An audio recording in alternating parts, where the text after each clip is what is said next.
നമസ്കാരം.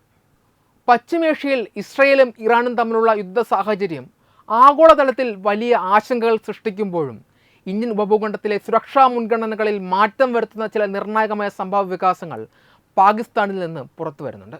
ലഷ്കർ-ഇ തോയ്ബയുടെ സ്ഥാപക നേതാക്കളിൽ ഒരാളും ആഗോള ഭീകരനുമായ അമീർ ഹംസ ലാഹോറിൽ അജ്ഞാതരായ തോക്കുധാരികളുടെ വെടിയേറ്റ് അതീവ ഗുരുതരാവസ്ഥയിലാണെന്ന വാർത്തകൾ വന്നത് കഴിഞ്ഞ ദിവസമാണ്. ലോകം ഇറാൻ്റെ ആണവ പദ്ധതികളെയും ഡ്രോൺ ആക്രമണങ്ങളെയും കുറിച്ച് വേവലാതിപ്പെടുമ്പോൾ അതിനേക്കാൾ അപകടകരമായ ഭീകര ശൃംഖലകളെ സ്വന്തം മണ്ണിൽ വളർത്തുന്ന പാകിസ്ഥാൻ്റെ വികൃത മുഖമാണ് അമീർ ഹംസയുടെ ജീവിതവും അയാൾക്കെതിരായ ആക്രമണവും വീണ്ടും തുറന്നു കാട്ടുന്നത്. ഇന്ത്യയെയും അമേരിക്കയെയും ഒരുപോലെ ലക്ഷ്യം വെച്ചിരുന്ന ഒരു ഭീകര പ്രസ്ഥാനത്തിൻ്റെ ചരിത്രപരമായ ഓർമ്മയും ബുദ്ധി കേന്ദ്രവുമായിരുന്നു ഹംസ. 1985 സക്കീർ ഉർ റഹ്മാൻ ലഖ്വി എന്ന ഭീകരൻ പാക് പഞ്ചാബിലെ ഒരു മദ്രസയിൽ നിന്ന് കണ്ടെടുത്ത ഒരു യുവ പ്രസംഗകനായിരുന്നു അമീർ ഹംസ. ലഷ്കർ-ഇ തോയ്ബ രൂപീകൃതമാകുന്നതിനും വർഷങ്ങൾക്ക് മുൻപ് ഹാഫിസ് സയ്യിദുമായി ചേർന്ന് മർക്കസ് ദാവ അൽ ഇർഷാദ് എന്ന സംഘടനയ്ക്ക് അടിത്തറ ഇട്ടവരിൽ പ്രധാനിയായിരുന്നു ഇയാൾ. കേവലം ആയുധമേന്തിയ ഒരു ഭീകരനായിരുന്നില്ല ഹംസ, മറിച്ച് ലഷ്കറിൻ്റെ ആശയപ്രചരണ വിഭാഗത്തിൻ്റെ നട്ടെല്ലായിരുന്നു. ഇയാൾ എഡിറ്റ് ചെയ്തിരുന്ന മുജല്ല അവ പോലെയുള്ള പ്രസിദ്ധീകരണങ്ങൾ വഴി 10,000-ലധികം യുവാക്കളെയാണ് ചുരുങ്ങിയ കാലയളവിനുള്ളിൽ ഇയാൾ ഭീകരവാദത്തിലേക്ക് ആകർഷിച്ചത്. പാകിസ്ഥാൻ സൈന്യത്തെ ഇസ്ലാമിൻ്റെ സൈന്യമെന്ന് വിശേഷിപ്പിക്കുകയും അവിടുത്തെ സാധാരണ രാഷ്ട്രീയക്കാരെ അഴിമതിക്കാരായി ചിത്രീകരിക്കുകയും ചെയ്ത ഹംസ സൈനിക മേധാവികളെ അമിതമായി പുകഴ്ത്തുന്നതിലൂടെ സൈന്യത്തിൻ്റെ തണലിൽ ഭീകരപ്രവർത്തനം നടത്താനുള്ള സുരക്ഷിതമായ സാഹചര്യം ഒരുക്കിക്കൊടുത്തു. ഹംസയുടെ സ്വാധീനം പാകിസ്ഥാനിൽ മാത്രം ഒതുങ്ങിയിരുന്നില്ല. സോവിയറ്റ് യൂണിയനിലെ സഫലിസ്റ്റ് ഗ്രൂപ്പുകളുമായും ഇറാനിലെ സുന്നി പോരാളികളുമായും ഇയാൾക്ക് അടുത്ത ബന്ധമുണ്ടായിരുന്നു. അഫ്ഗാൻ ജിഹാദിലൂടെ താലിബാനുമായും മുജാഹിദീനുകളുമായും ഉറപ്പിച്ച ബന്ധം ലഷ്കർ-ഇ തോയ്ബയെ ഒരു ആഗോള ഭീകര ശൃംഖലയാക്കി മാറ്റി. മുംബൈ ഭീകരാക്രമണത്തിന് ശേഷം പാകിസ്ഥാൻ ചില ലഷ്കർ നേതാക്കളെ നാമമാത്രമായി അറസ്റ്റ് ചെയ്തുവെങ്കിലും ഹംസ അതിൽ നിന്നും രക്ഷപ്പെട്ടു. ജെയ്ഷെ മാൻകഫ എന്ന പുതിയ പേരിൽ സംഘടനയുടെ പ്രവർത്തനങ്ങൾ തുടരുവാനും ഫലാഹി ഇൻസാനിയത്ത് പോലെയുള്ള നിരോധിത സംഘടനകളുടെ സാമ്പത്തിക സ്രോതസ്സുകൾക്ക് സംരക്ഷിക്കുവാനും ഹംസയ്ക്ക് പാക് സൈന്യത്തിൻ്റെ പൂർണ്ണമായ പിന്തുണ ലഭിച്ചിരുന്നു. ലഷ്കറിനുള്ളിലെ ആഭ്യന്തര കലഹങ്ങളുടെ തുടർച്ചയാകാം ഹംസയ്ക്കെതിരെയുള്ള ഇപ്പോഴത്തെ ആക്രമണമെന്ന നിരീക്ഷണമുണ്ട്. ഹാഫിസ് സയ്യിദിൻ്റെ രണ്ടാം വിവാഹത്തെ തുടർന്ന് ലഷ്കറിനുള്ളിലുണ്ടായ ഭിന്നതകളും ഓപ്പറേഷൻ സിന്ദൂർ പോലെയുള്ള പ്രത്യാക്രമണങ്ങളിൽ ആസ്ഥാനങ്ങൾ തകർന്നതും സംഘടനയുടെ നേതൃനിരയിൽ വലിയ വിടവുകൾ സൃഷ്ടിച്ചിട്ടുണ്ട്. മുതിർന്ന നേതാക്കൾ ഒന്നൊന്നായി വീഴുമ്പോൾ പുതിയ സ്ഥാനങ്ങൾക്കായി യുവ നേതാക്കൾ തമ്മിലുള്ള പോര് മുറുകുകയാണ്. ഈ സാഹചര്യത്തിൽ ഹംസയെ പോലൊരു മുതിർന്ന നേതാവ് വധിക്കപ്പെടുന്നത് സംഘടനയ്ക്ക് വലിയ തിരിച്ചടിയാണ് എങ്കിലും കൂടുതൽ അക്രമാസക്തരായ യുവതലമുറ ഭീകരർ ആ സ്ഥാനത്തേക്ക് വരാൻ കാത്തുനിൽക്കുന്നു എന്നത് ഭാരതത്തിന് കനത്ത സുരക്ഷാ മുന്നറിയിപ്പാണ് നൽകുന്നത്. ഇന്ത്യൻ ഏജൻസികളെ സംബന്ധിച്ചിടത്തോളം നിലവിലെ സാഹചര്യം അതീവ ജാഗ്രത അർഹിക്കുന്നതാണ്. കഴിഞ്ഞ ഏപ്രിലിൽ മാത്രം അമൃത്സറിലും കശ്മീരിലുമായി നിരവധി ഭീകര മൊഡ്യൂളുകളെയാണ് സുരക്ഷാ സേന തകർത്തത്. ദില്ലിയിലെ കൽക്കാജി ക്ഷേത്രം, ലോട്ടസ് ടെമ്പിൾ എന്നിവയുൾപ്പെടെയുള്ള പ്രധാന കേന്ദ്രങ്ങളെ ലക്ഷ്യം വെച്ചുള്ള ഗൂഢാലോചനകൾ പുറത്തു വന്നിട്ടുണ്ട്. പാക് പ്രതിരോധ മന്ത്രി ഖ്വാജ ആസിഫ് കൊൽക്കത്തയെ ലക്ഷ്യം വെച്ച് നൽകിയ ഭീഷണിയും ഇറാൻ അമേരിക്ക ചർച്ചകളിൽ മധ്യസ്ഥനാകാൻ ശ്രമിക്കുന്ന പാക് സൈനിക മേധാവി അസിം മുനീറിൻ്റെ നീക്കങ്ങളും സംശയാസ്പദമാണ്. അന്താരാഷ്ട്ര തലത്തിൽ സമാധാന ദൂതനായി അഭിനയിക്കുമ്പോഴും മറുവശത്ത് ഇന്ത്യക്കെതിരെ പുതിയ ഭീകര പദ്ധതികൾക്ക് പാകിസ്ഥാൻ കോപ്പുകൂട്ടുകയാണ് എന്നത് വ്യക്തമായ കാര്യമാണ്. ഹംസ വീണാലും ഇല്ലെങ്കിലും പാക് സൈന്യത്തിൻ്റെ തണലിൽ വളരുന്ന ഈ വിഷവിത്തുക്കൾ ഇന്ത്യയുടെ സുരക്ഷയ്ക്ക് വലിയ ഭീഷണിയായി തുടരും. അസിം മുനീറിനെ പോലെയുള്ളവർ പാകിസ്ഥാൻ്റെ പരമോന്നത പദവികൾ ലക്ഷ്യം വയ്ക്കുമ്പോൾ ഇന്ത്യക്കെതിരായ ഭീകരവാദത്തെ അവർ രാഷ്ട്രീയ ആയുധമായി ഉപയോഗിക്കാനുള്ള സാധ്യത നാം വിസ്മരിക്കരുത്. അമീർ ഹംസയ്ക്ക് ലാഹോറിൽ വെച്ച് വെടിയേറ്റ സംഭവം ഭാരതത്തിൻ്റെ പുതിയ സുരക്ഷാ ക്രമത്തിൻ്റെ ഏറ്റവും ഒടുവിലത്തെ ഉദാഹരണമായി കണക്കാക്കാനാകുമോ എന്നതും പ്രാധാന്യമർഹിക്കുന്ന ചോദ്യമാണ്. ഈ ആക്രമണം ലഷ്കർ-ഇ തോയ്ബയുടെ ഉരുക്കുകോട്ടയ്ക്കുള്ളിൽ ഇന്ത്യൻ ഏജന്റുമാർ ആഴത്തിൽ നുഴഞ്ഞു കയറിയെന്നതിൻ്റെ വ്യക്തമായ തെളിവായിട്ട് പോലും കണക്കാക്കാനാകും. ഇതിനെ ദുരന്തർ എഫക്റ്റ് എന്ന് വിശേഷിപ്പിക്കുന്നത് ഒട്ടും അസ്ഥാനത്തല്ല. അതായത് ശത്രുവിനെ അവൻ്റെ താവളത്തിൽ ചെന്ന് പ്രഹരിക്കുകയും അവൻ്റെ ആത്മവീര്യം തകർക്കുകയും ചെയ്യുന്ന തന്ത്രപരമായ നീക്കമാണിത്. അമീർ ഹംസയെ പോലൊരു മുതിർന്ന നേതാവ് പാകിസ്ഥാൻ സൈന്യത്തിൻ്റെയും ISAയുടെയും കനത്ത സുരക്ഷാ വലയങ്ങൾക്കുള്ളിലാണ് കഴിഞ്ഞിരുന്നത്.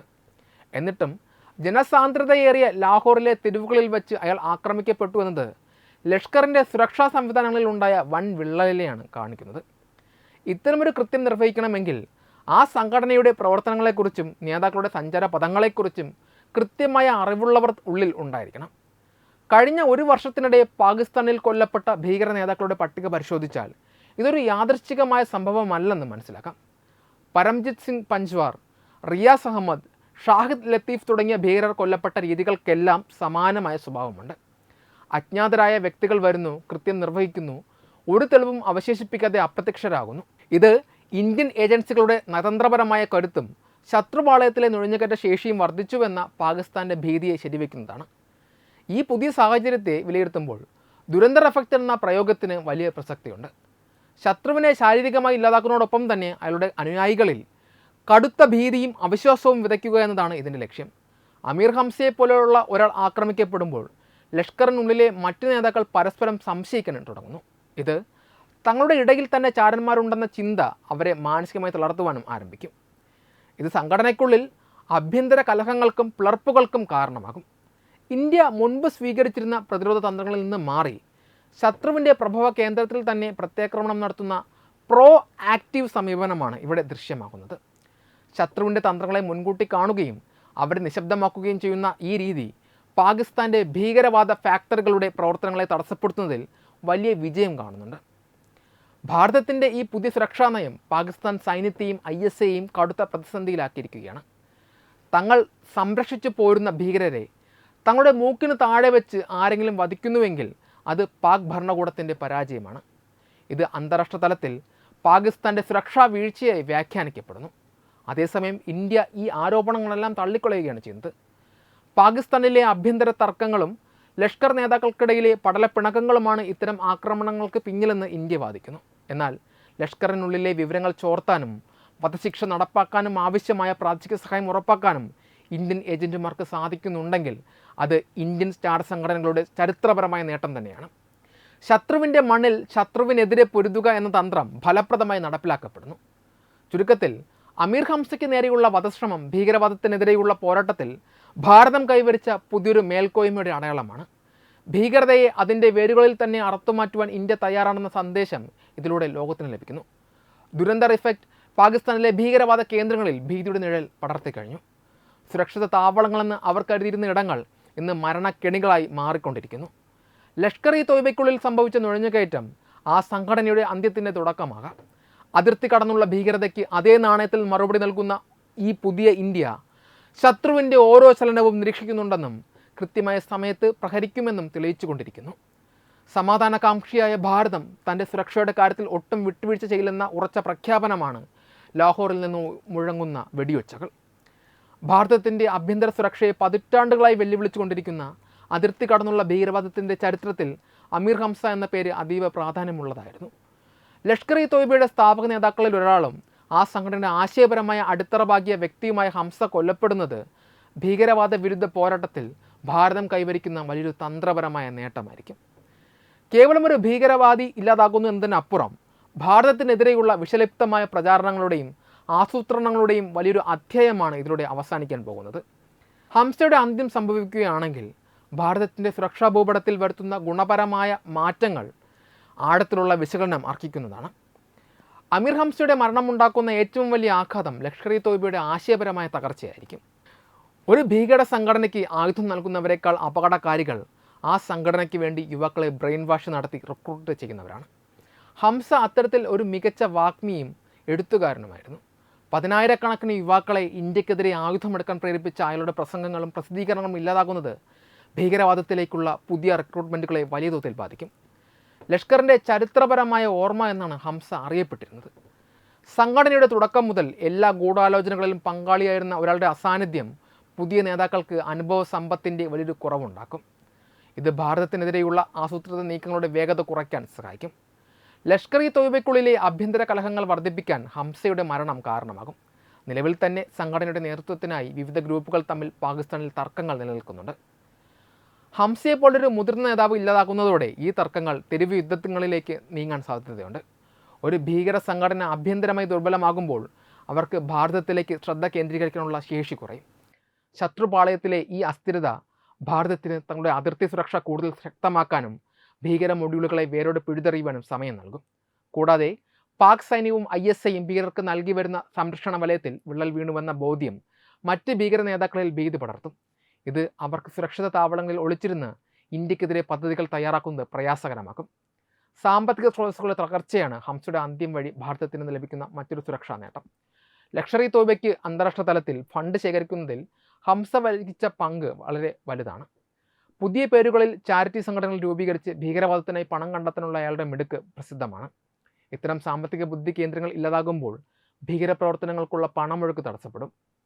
ആധുനിക യുദ്ധമുറയിൽ സാമ്പത്തിക സ്രോതസ് തടയുക എന്നത് ശത്രുവിനെ പരാജയപ്പെടുത്തുന്നതിലെ പ്രധാന ഘടകമാണ്.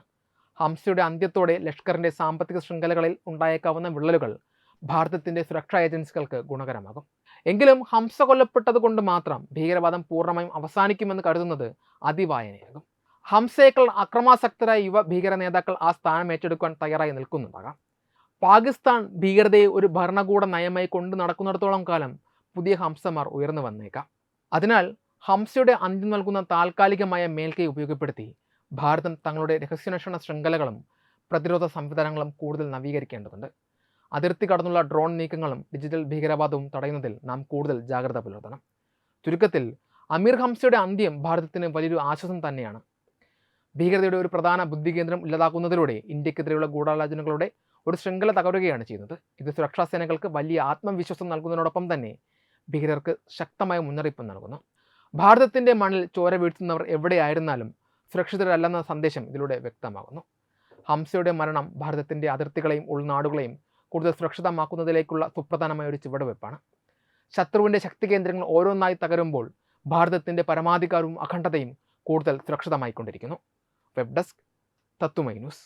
വിട്ടുവീഴ്ചയില്ലാത്ത നിലപാടുകളുമായി ദേശീയതയുടെയും സമാജത്തിൻ്റെയും ശാക്തീകരണത്തിനു വേണ്ടി തത്വമയിയുടെ ജൈത്രയാത്ര തുടരുകയാണ്. യൂട്യൂബിൽ മാത്രം തത്വമയിക്ക് 10 ലക്ഷം സബ്സ്ക്രൈബേഴ്സിലേക്ക് എത്താൻ ഏതാനും ചുവടുകൾ മാത്രമാണ് ബാക്കി. മറ്റ് സോഷ്യൽ മീഡിയ പ്ലാറ്റ്ഫോമുകളിലും തത്വമയിയുടെ നിറസാന്നിധ്യം തുടരുകയാണ്. ഈ അവസരത്തിൽ ഞങ്ങൾക്ക് നിങ്ങളോടുള്ള അഭ്യർത്ഥന ഞങ്ങളോടൊപ്പം നിൽക്കുക എന്നുള്ളതാണ്.